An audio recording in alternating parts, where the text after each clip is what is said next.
e está gravando. Bom, gente, hoje, como eu falei, nós vamos abordar o capítulo 4 do livro, que começa na página... Não, começa na 29, se não me engano. Então, vocês já podem pegar o livro e abrir na página 29. Só que antes de entrar, eu vou pegar um gancho com aquela tarefa 1 que eu passei. Já corrigi da maioria, eu acho que só um ou outro não conseguiu me enviar, depois a gente fez, mas não tem problema. Eu quero pegar um gancho com aquela pergunta que eu fiz, sobre ser possível ou não falar de que há culturas mais evoluídas que outras. As suas respostas foram muito boas, gostei muito da opinião de vocês, gostei bastante. E não sei se vocês viram, mas eu não considerei nenhuma como errada. Eu realmente considerei todos os posicionamentos de vocês. Eu queria... Olha, a Sofia deu as caras. Eu queria realmente ver um posicionamento pessoal de vocês. Só que eu também postei um outro vídeo naquela tarefa. Não sei se alguém chegou a ver.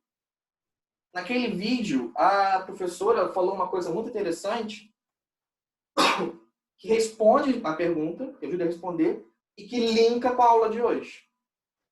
O que ela falou sobre aquela questão? Que graças a uma coisa chamada etnocentrismo,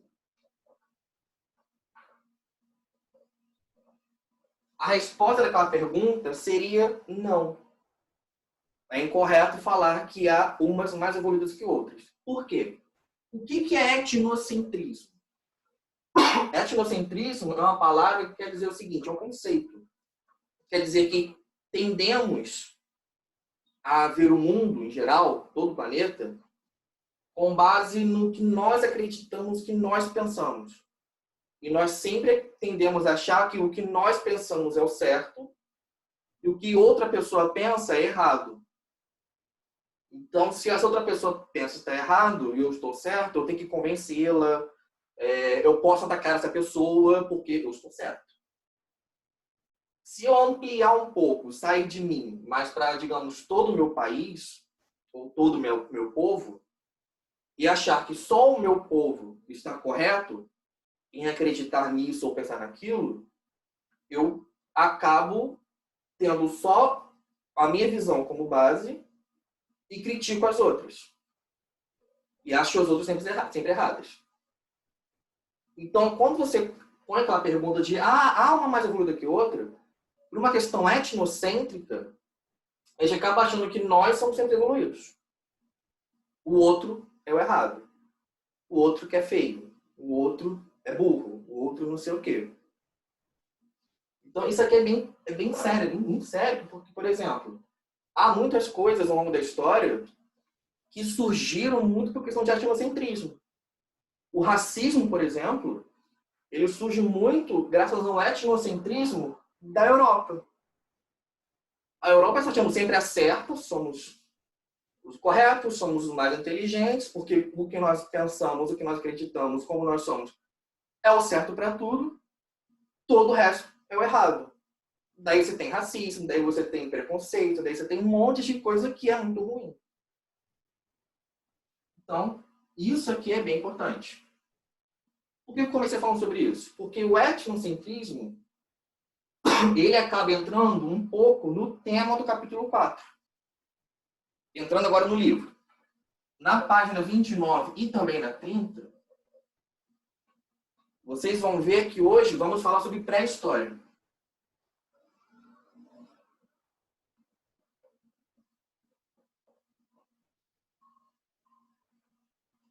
Vamos falar sobre pré-história. Ok? Pré-história, como o nome já fala, eu estou falando de antes da história. O que eu estou falando com isso? O período da pré-história, que período grande é esse? Durou milhares e milhares de anos. Ele vai desde que surge o homem,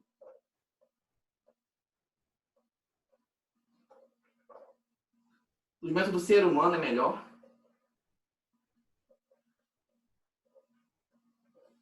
até surgimento da escrita.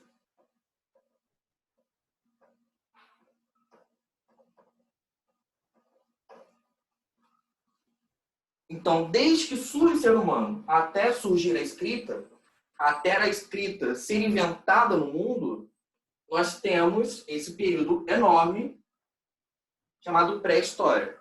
Durou algumas centenas de milhares de anos só. Tá? Quase nada, quase nada. O que isso tem a ver com etnocentrismo? Pois bem, essa divisão é bem antiga. É muito antiga. Vem do século XIX. Ou seja, 1800 e lá vai coisa. E lá vai Dom Pedro. Nessa época, século XIX, na Europa, se considerava que a escrita, só documento escrito, valia para a história. Se não tem coisa escrita, não vale, não tem importância. Sendo que nós vimos no capítulo 1 que a história ela trabalha com escrito, com imagem, com objeto, com arquitetura, com foto, com um monte de coisa que não só escrito. Essa postura é nova. Na postura antiga, se não tem escrita, não vale nada. Então, essa postura aqui, de valorizar a escrita acima de tudo, é etnocêntrica. E também chamamos de eurocêntrica.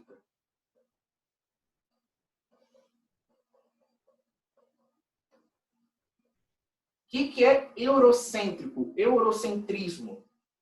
É o etnocentrismo da Europa. Ou seja, tudo que vem da Europa é certo, é legal. Tudo que não é da Europa, deixa pra lá. Sai pra lá. Daí o que acontece?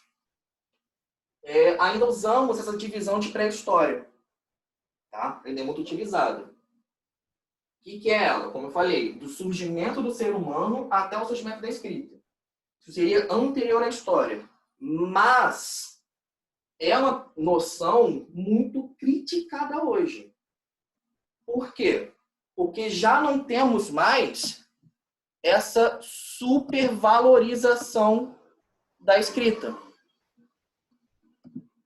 Não temos mais só a escrita. Oh, meu Deus, a escrita só é importante. Só a escrita que vale. Nós já consideramos imagens, consideramos arquitetura, consideramos muitas outras coisas. Essa visão, então, já está sendo batida e rebatida há muito tempo. Então, se algum dia você tiver que responder alguma questão sobre essa, é isso. Valorizar a escrita só como importante para a história é uma visão eurocêntrica. Você só valoriza, só dá valor à visão europeia das coisas. E com isso você rebaixa, você diminui todas as outras. Tá bom? O nome, então, é muito debatido. Mas agora, entrando mais no estudo da pré-história. Agora eu vou para a página 31 com vocês.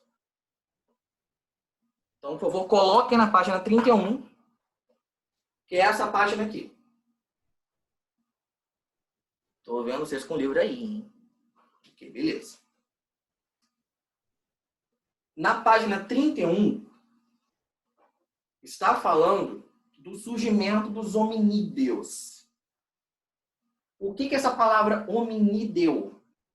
Hominídeo, na verdade, é um termo que se usa para qualquer ser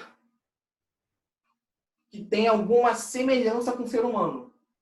Tem alguma semelhança com o ser humano como conhecemos hoje.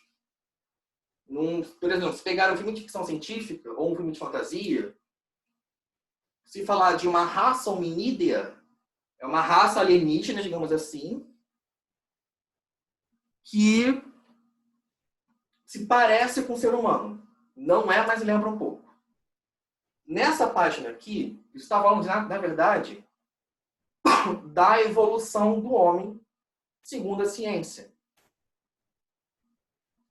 Na abordagem da ciência, segundo o estudo que fizeram sobre fósseis, nós conhecemos hoje, nós sabemos hoje, que o surgimento do ser humano se deu na África. O ser humano começa pela África e que, com o passar dos milhares e milhares e milhares de anos, foi se espalhando para o resto do mundo. E, além disso, ao longo disso, o ser humano também foi evoluindo. Aí a gente entra naquele paralelo com a área de biologia, né?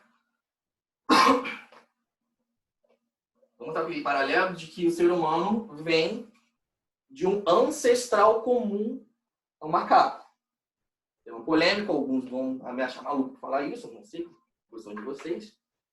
Mas só lembrando que quando eu falo isso, não estou falando que o homem veio do macaco. Quando fala que é ancestral comum, é como se fôssemos um primo de segundo ou terceiro grau. Não vem direto, é relação de primo. Tá? É que o bisavô ou o tataravô era o mesmo. Então, o que nós estamos falando aqui? Além desse surgimento na África, temos algumas fases conhecidas dessa evolução. A primeira fase foi o chamado Australopiteco. Australopiteco, tecos em latim, Australopiteco em latim totalmente, afarensis, que é o primeiro hominídeo conhecido. É a primeira, digamos assim, fase do ser humano. Diz aqui no livro. Os primeiros hominídeos receberam o nome de Australopithecus, macacos do sul. Para muitos cientistas, os Australopithecus originaram de uma espécie de primatas que viviam em árvores. Evoluíram ao longo de milhares de anos. E alguns conseguiram se deslocar em posição vertical, ou seja, ficar em pé como ficamos hoje, ganhando vantagens em relação aos seus antepassados. Alimentavam-se principalmente por meio da coleta de frutos e raízes. Essa espécie se extinguiu, porém, alguns evoluíram e desenvolveram características diferentes de seus antepassados. Novamente. Depois eu retomo, tá? Relaxa. Depois eu vou retomar para a pergunta. Então, a primeira etapa da evolução humana, o primeiro hominídeo, foi chamado Australopithecus afarensis, ou Australopiteco. É praticamente o primeiro ser humano, a primeira etapa dele. Diferente dele foi justamente essa habilidade de conseguir, de alguma forma, ficar mais reto. Depois dele, temos Homo habilis. Não está certo. Homo habilis. É a segunda fase do ser humano. Diz aqui no livro. A mais antiga espécie do gênero humano é o Homo habilis. Homem, habilidoso. O mais antigo fóssil dessa espécie é datado de 2,4 milhões a 1,5 milhão de anos atrás. Nessa margem. Não dá para saber exatamente, mas está nessa margem de 1 milhão de anos. O Homo habilis possuía a capacidade de produzir ferramentas utilizadas, por exemplo, na caça aos animais que lhe serviam de alimento. Grande parte dos cientistas acredita que a humanidade descende dessa espécie. Ou seja, com o Homo habilis, segundo a ciência atual, é que o ser humano começa a fabricar ferramentas, utensílios que vão ajudar na caça, vão ajudar a fazer alguma coisa. Isso foi uma coisa fenomenal. Fenomenal mesmo. Você começa a não depender tua mão para matar um boi. Você pode matar um boi com uma faca. Feita de pedra totalmente, talvez, mas é alguma coisa. Depois do Homo habilis, Homo erectus. Lembrando, daqui a pouco eu vou abrir para dúvidas se alguém não entendeu direito. Tá? Homo erectus é a terceira fase. Diz o livro. Entre 1,6 milhão e 300 mil anos atrás, surgiu o Homo erectus. Este vivia em grupos e repartia a caça, possibilitada pela criação de ferramentas mais sofisticadas. Já utilizava o fogo para se proteger do frio dos animais e até mesmo na preparação de alimentos. Essa espécie expandiu-se para a Ásia e a Europa. Então, o Homo erectus, que é a terceira fase, vem do Homo habilis, e é uma espécie de upgrade. Vai ter, saiu, vai ter, voltou. É como se fosse realmente um upgrade. A utilização de ferramentas ficou melhor. Nossa, falei caça. As ferramentas ficaram melhores, ficaram mais elaboradas e conseguiu juntar mais em grupos. Ou seja, já ficou melhor a situação. O quarto, está acabando, eu juro para vocês que está acabando. É chamado muitas vezes de homem de Neandertal. Não. Neandertal.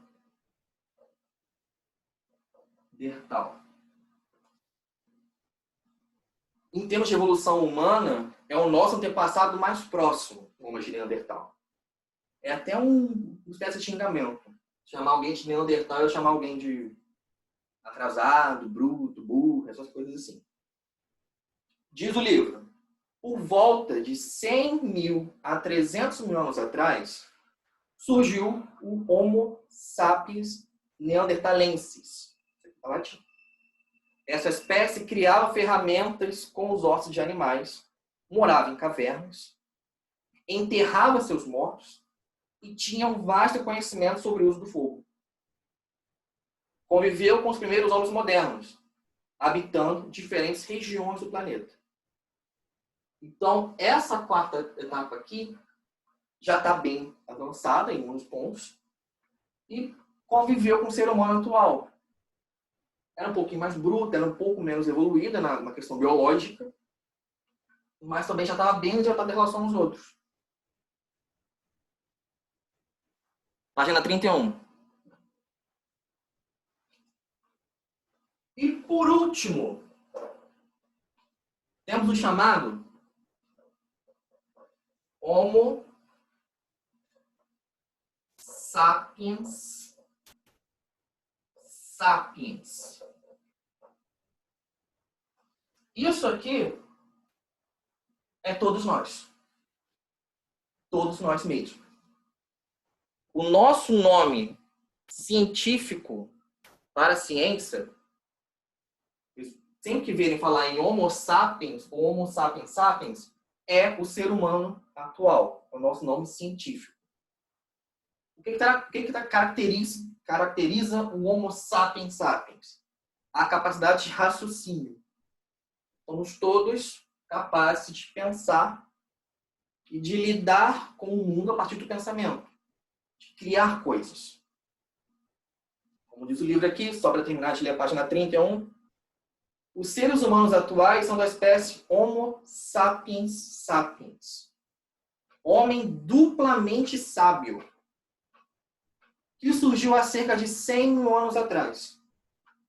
Eles passaram a fabricar armas com metais, desenvolveram a pintura e foram os primeiros animais a dominar o fogo. Seus fósseis foram encontrados no continente africano. Então, sobre o tema de surgimento do ser humano, duas coisas. Sabemos hoje que o surgimento foi na África, e da África se espalhou por todo o mundo.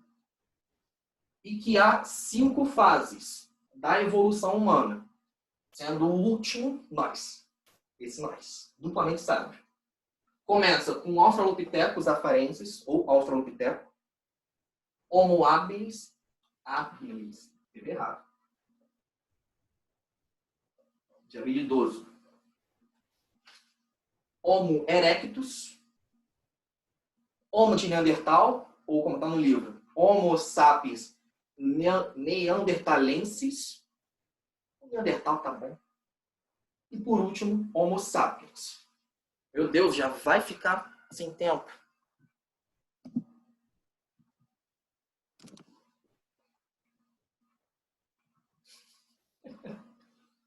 Ok? Daqui a pouco eu vou abrir para perguntas. Bom? Indo agora para a pré-história em si. Se for uma dúvida disso aqui, anotem. Daqui a pouco eu abro para tirar perguntas, para tirar dúvidas. Agora, indo para a pré-história em si, como eu falei, alguém tira print se quiser, tá? Estou apagando. Como eu falei, a pré-história vai desse surgimento do ser humano até o surgimento da escrita. Mas, para facilitar, a gente divide a pré-história em grandes períodos, em grandes fases. Principalmente, primeiro, período paleolítico,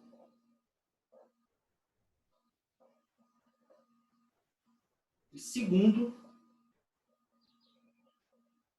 período neolítico. O paleolítico costuma também receber o nome de idade da pedra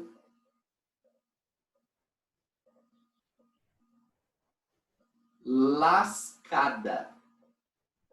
Ou seja, lasca mesmo. O negócio pegava e ficava só fazendo lasquinha. Aqui também recebe o nome de idade da pedra polida. O neolítico, ou pedra polida, vem depois do paleolítico. O paleolítico, ele é tido na divisão desse surgimento até uns 10.000, aproximadamente, antes de Cristo. Já aqui, pega desses 10.000 até uns 4.000. Sempre aproximadamente. Nunca sabemos a data certa. Sempre um chute. Ok? Quanto tempo tem de call? 7 minutos, dá, beleza. Então, primeiro tem o paleolítico, depois o neolítico. Isso aqui são as grandes divisões da pré-história para se estudar. Entendendo cada uma. Não é muito difícil, não. O paleolítico, você ainda não tinha muitas coisas desenvolvidas, não tinha quase nada criado ainda. Então, o que sabemos de muito importante do paleolítico? Deixa eu parar aqui. Primeiro,